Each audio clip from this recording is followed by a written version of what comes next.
Hey folks, quick disclaimer about Greasy Says, my new show about being a game developer for 15 years who's brown. Okay, Greasy Says contains explicit language, adult situations, and viewer discretion is strongly advised. Right? Greasy Says is supposed to be a comedic take on what it's like to be in the gaming industry from my perspective, but I'm not out here trying to make people feel uncomfortable just for the sake of it. So, to sum it up, I have a potty mouth. Don't let your kids listen to this shit. And kings and queens above 18 only. Let's try that. All right? Lay is... Haha, let's get this party started. High def with the pro. Greasy Says.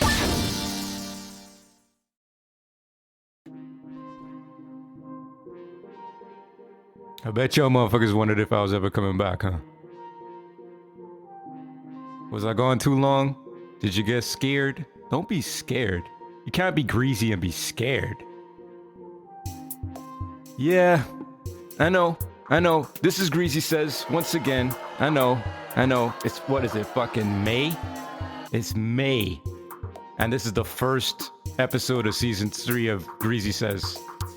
I'm not gonna lie, I've been absent. I've been missing. You know what I mean? I've been truant. But not for a bad reason, for very good reasons that I can't really talk about. So you could choose not to believe me, which is fine. I don't give a fuck. But yeah, some shit came up. Some opportunities came up. And I had to take them. And that means that Greasy Says had to take a little break, a little longer break than was previously projected. All right. So forgive me for coming back late. I might even change up how many episodes there are this season. I might change up how the show is formatted. Because I can do that. Because my show, I can do whatever the fuck I want. But I have to, if I want to keep Greasy Says going, and if people are fans out there and like Greasy Says, and they want me to keep it going, I got to find a way. I got to make a way. I got to make up a way. It may not be the way it's always been. Yeah, I mean, things are going to change. I don't know how yet. You know what I mean? Maybe it's just less segments. Maybe it's a shorter podcast. Maybe... I don't know. But I know that I want to keep the vibe of Greasy Says the same. This don't kill my vibe. This don't kill So yeah, that's what I've been missing. My apologies. People hit me up. I ran into some people. And they was like, yo, what the fuck? Where's the podcast at? I'm like, I got shit going on. And then somebody else hit me up like, yo, you really fucking, you stood me up with that podcast. I was like, I didn't stand up shit. I was doing the podcast. You liked it. I'm sorry that it disappeared for a little while. You'll survive. I know you'll be all right. But yeah, just rest assured, I haven't quit this shit. Not yet, anyway. Gotta keep Greasy Says go.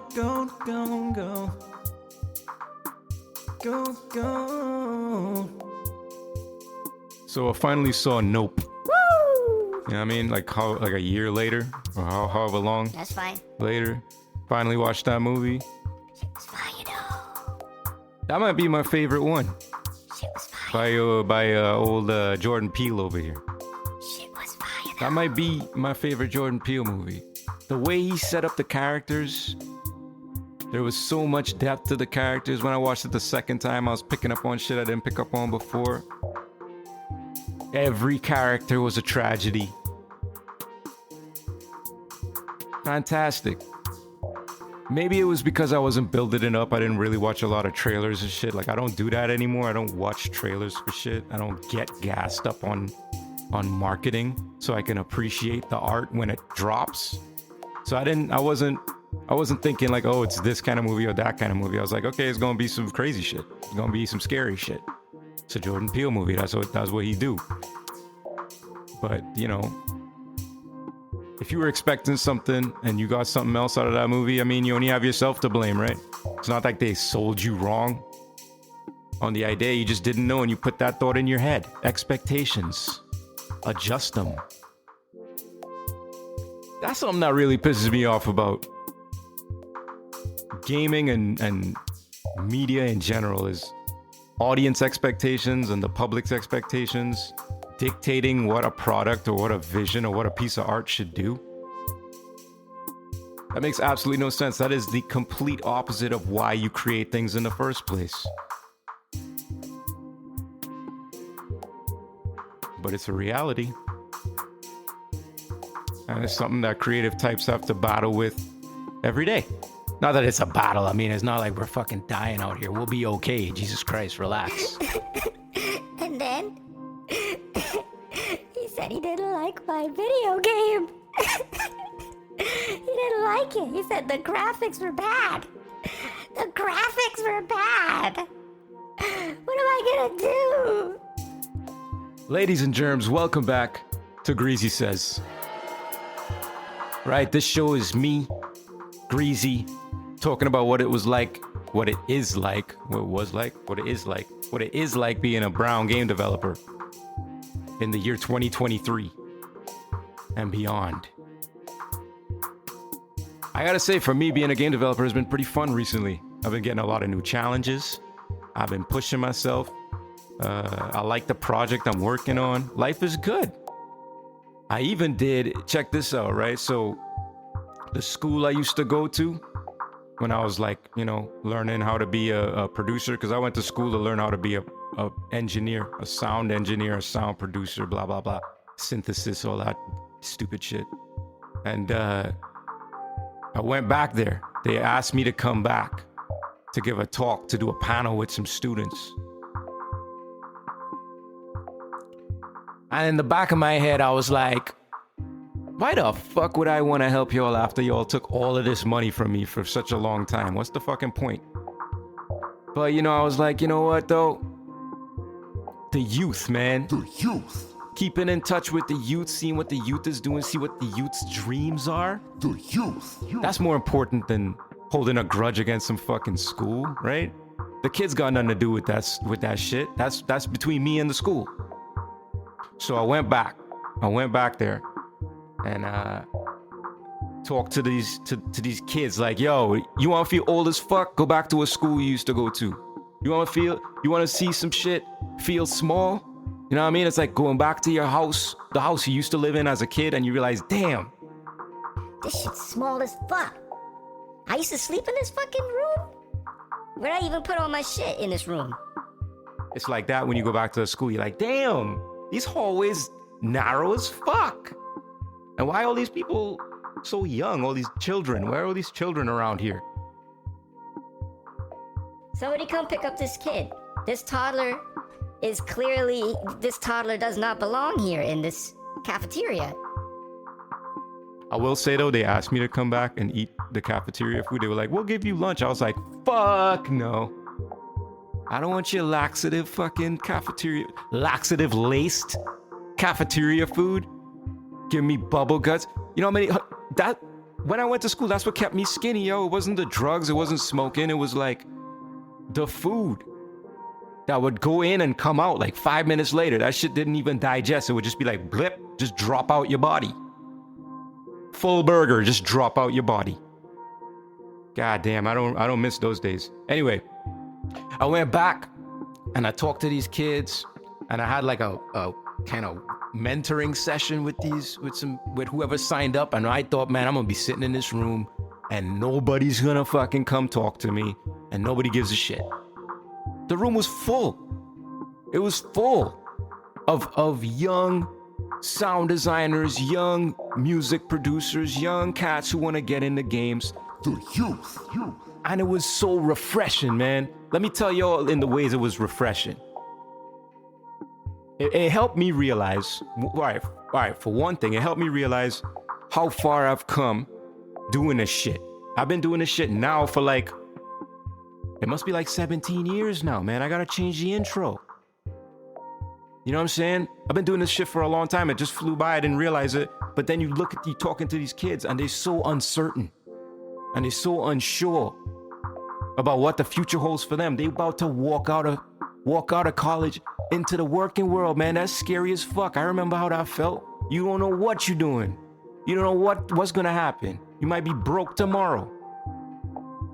So shit, man, that lifted me up. I was like, I was telling them, shit is gonna be okay. You wouldn't be here if you wasn't a badass. You know what I mean? The other thing that was wild about going back there is all the kids that showed up to my mentoring session were not white. It was anything but white. You know how fucking crazy that is? When I was coming up, I didn't see nobody around me that looked like me. No brown people, not even like maybe Latin people, no Indian people, none of this shit. It was just me and a bunch of white people. And now I go back and I see all these kids coming to talk to me, and all of them from all over the world, man. And none of them are white. And I was like, yo, that shit is beautiful, man. That means the shit is changing. That means that the future is here. Okay? The future I dreamed of is here. Rejoice. For real, man. That shit was mad uplifting because, you know, seeing a brown female with Caribbean parents come and talk to me about being a sound designer in games and wanting to get into games, that shit made me fucking warm and fuzzy inside. And I don't get warm and fuzzy. But that shit made me feel fuzzy as hell. Yeah, man, that shit was live. That shit was live. I would highly recommend it. Even if you jaded as fuck about the school you went to, if you could talk to some kids, talk to some young people. And I say kids, they're not kids. These are young adults. But they're kids in my old ass eyes. I could barely see them through this cataract. If you could do that, man, it'll, as much as you're giving back, it'll fill you the fuck up. It'll make you feel like you did something. You know what I mean? Make you feel accomplished. It's cool, man. It's cool. I was half expecting them kids to be like, the fuck this old man talking about? But they was enthralled, man. They were riveted. It was crazy. It was crazy. But fuck that cafeteria food. Fuck that cafeteria food. Y'all crazy. I saw people up in there eating the cafeteria food. I was like, oh, you didn't go here. You clearly did not go here because you would not be eating that food. It's delicious. No, it's not. You're going to regret that. You're going to be sitting on a burger in a second. Mm-hmm. What you play, what you play, what you play, What you playing? what are you playing? What you playing? I mean, come on now. Come on. You know what I'm playing. You know what I'm playing. The sequel to one of my favorite games of all time, one of the best survival games of all time, Sons of the Forest. I mean, goddamn.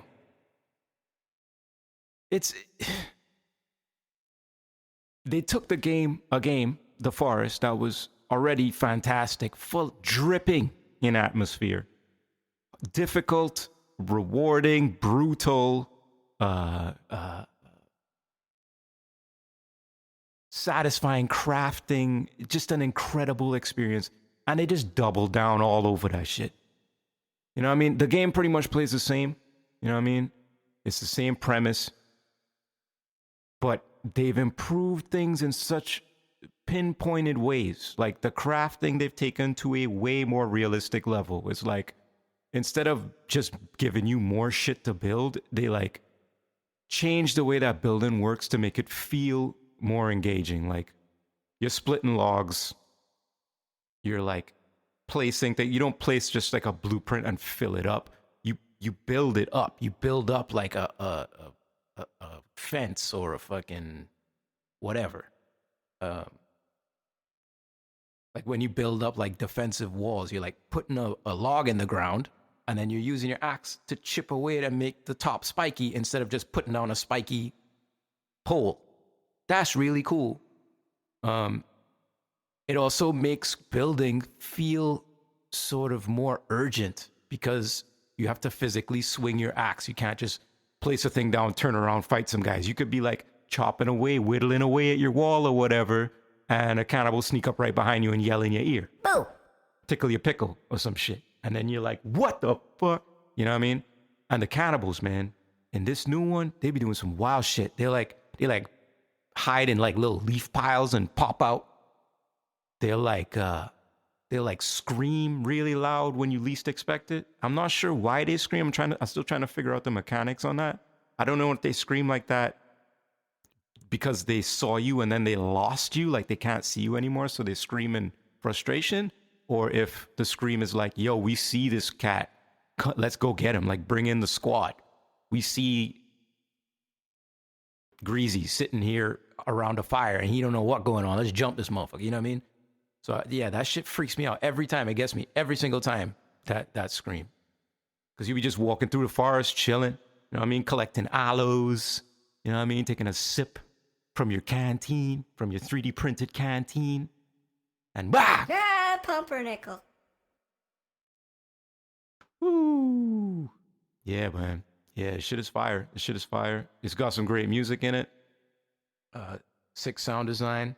It's still got a lot of bugs. A lot of the same bugs that were in the forest. You know what I'm saying? Collision issues, pathing issues, stuff like that. But that also adds to kind of the charm of the forest. Is it's this clunkiness. It's kind of like, you know, people love Skyrim and Morrowind and Oblivion, and they, you know, clunky ass game, but it still has its charm. You know what I'm saying? Yeah, man, top tier shit, and it's still in early access, which means there's tons of updates coming. I just saw an update where they added a whole like hang glider and shit. So I'll come back to this game in like 3 months, and it'll be a completely different game. I'll play it from start to finish all over again. Fantastic. I still haven't played any co-op. I gotta get down with that. I gotta get some homies together and do that. But I ain't got time for that shit. I got a toddler running around tearing my house apart. You know, I can play 5 minutes, murdered by a cannibal, and then go back to fucking work. You know what I mean? But yeah, highly recommended. Highly, highly recommended. Go buy that shit immediately. Give those people your money. End Night Games. Y'all crushing it. They might be called something else now, though. They might be called New Night Games. I don't know. I might be wrong about that, but I think they're changing their name. Do you remember that game? Oh shit, I don't think I ever busted that one out. That's funny. Y'all remember this game called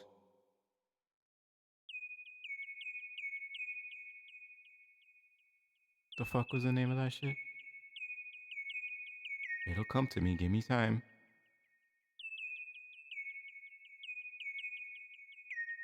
Disco Elysium. God damn. Yo, my brain is fried from doing all this extra shit. Disco Elysium. I've talked about how I picked it up in the Steam sale. I started playing it. It's a point and click game. It's a classic point and click adventure game. I didn't know that when I bought it. That's pretty cool. I still haven't finished it. It is a bit of a slog, I'm not gonna lie. Like, if you love reading books, you might be super into this game. I'm not a great book reader. I'm dumb. I'm not smart. I don't really read a lot of books. And this story had trouble. The world is great. You know what I mean? The lore is thick. The writing is fantastic. But it just didn't hold me for a long period of time. Like, I fell off. I really want to finish it, so maybe I'll go back. You know what I mean? It's not like, it's kind of like a good book where you don't forget what's been going on. It sticks with you. So I could probably pick that shit up easy. Anyway, the point of me bringing this game up is that recently there was a lawsuit around this game. There was a lawsuit where, like, the creators of the game, all the artists and stuff, they basically got ripped off by one of the major, like, studio people. And from the looks of it, from the articles and shit that I was reading, it was like they just made off with the rights, kept all the money, and was like, fuck you guys. Which is some dog shit. This is just asshole behavior in the gaming industry. This kind of behavior still happens in this day and age, especially in the indie scene. Let me just look up the details on this shit real quick.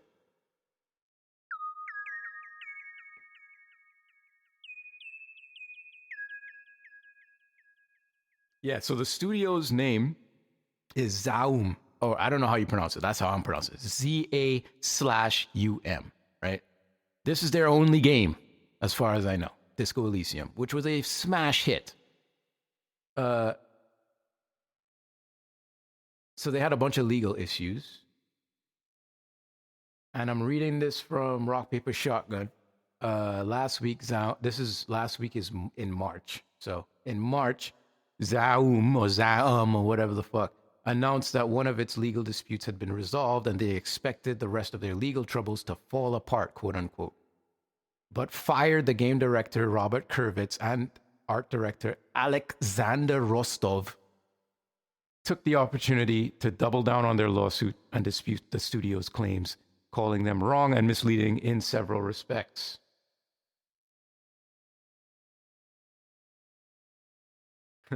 Right, so they say it was revealed that a few key members of the development team of Disco Elysium, Kurvitz, Rostov, and a writer called Helen Hindpair, had been fired from the studio, which led to this eventual lawsuit. They claimed that they were fired for asking for financial data and that the studio had been taken over by an Estonian businessman called Imar Kompas and a banker. Okay? You heard what I said? A fucking banker. Tonis Havel, previously convicted of investment fraud. Right? So they saying they got fired because they wanted to get the financial data, and these two were basically refused to give them that information and fired him. But then the banker and the Estonian businessman, which, you know, business people, they clapped back, saying the pair were fired for workplace misconduct, such as creating a toxic work environment, verbal abuse and gender discrimination, and intending to steal IP. I mean, real cluster jam. Am I right? This is just a legal nightmare. And among this, another marketing manager similarly claimed for being fired. He had claimed that he had been fired for asking questions about the studio's new management, and he started his own legal battle. So this whole studio is just suing each other. You know what I mean? But then the studio Zaum, whatever, released a press release to Eurogamer saying that Kender had divested all his shares in the studio, repaid all of his debts, and the issue was resolved. So I guess this guy, the marketing manager, was like, all right, I'm done. I'm good. He got his money. He felt fine. But it's just been this kind of a really messy legal battle that has basically ground this studio to a halt. Like, they're not making shit, right? They're dealing with all of this bullshit. And like, who's going to trust each other on this team after that? So I don't think you're going to see another game from this studio ever again. Or if it is, it's going to be published by them and like developed by someone else. Because you probably can't undo this kind of damage. And it's a shame because Disco Elysium is a very unique game. I mean, it's unique in its execution, but it's not a unique game. It's a point and click adventure. We've had those since the fucking 80s. But the art direction was out of this world. Like some of the wildest shit. You know what I mean? It's very, very detailed, almost like Picasso-esque, you know, fine art level of art direction in this game. It was nuts. But yeah, remember Disco Elysium because you're probably never going to see another one. I should probably finish it. Yeah. And just like that, y'all, we come to the end of the first episode of season 3 of Greasy Says. Here we are, right at the end. I know we didn't meditate. I know we didn't have a whole lot of sections. There wasn't a whole lot of music. That's gonna have to be okay, y'all. And if you're really bummed by that, you could always yell at me and curse me out on social media. That's Greasy Says on TikTok, Instagram, and Facebook. And you can find me under the name M-Cue, M-CUE. And that's on Bandcamp and Soundcloud. Check out my music. You can go and say mean things over there if you want. It's the internet. You can do that. No one is going to find you accountable for anything ever. It'll be fine. Thank you again for listening. And if you came back after all this time, you didn't abandon me, I really do appreciate it. Because I know I could be a fuckhead. And I didn't really let anybody know. I didn't even jump on social media and be like, sorry I'm late with the podcast, guys. I don't do that shit. So I didn't do it. And if you've been wondering where the show has been, just know that I also have been wondering where the show has been, and I'm now getting to it, and I'm happy that we're back and we're rolling. And the show might change a little bit, but at least you get to listen to me ramble for some time. And isn't that what's really important? Isn't just getting a little bit of grease in your life, isn't that what's really important? That's right. Greasy people, thanks for coming out. Remember to like, subscribe, come and give me feedback. Tell me to go fuck myself.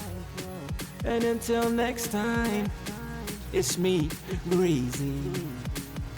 And I'm checking out with the room key. Yo, I did that recently. I stayed at a hotel and I like checked out with the room key and I was like, yeah, that's what I do, man. That's what I do.